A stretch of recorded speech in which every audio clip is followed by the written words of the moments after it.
Yes, good morning po. It's me, Boss Chard. Ayan po, no? Para po sa ating pamilyang San Joseño, ang pagdiriwang po ng bagong taon ay palaging puno ng saya, pagmamahal at pag-asa sa ating pagbangon. Buong puso tayong magpapasalamat sa lahat ng biyaya ng ating natamo at sa pagkakataong makapagbahagi sa atin ng ating mga kapatid na higit na nangangailangan. Sama-sama po tayo salubungin ang bagong taon na may ngiti sa labi at may pagmamahal sa puso at may liwanag na pag-asa sa bawat tahanan.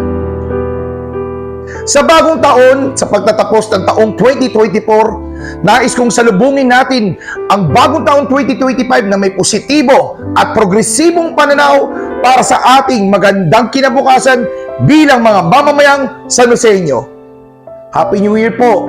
Hangad ko na pagsapit ng bagong taon, ang bawat isa sa atin ay may pagkakaroon ng panibagong pag-asa, lakas at matibay na determinasyon.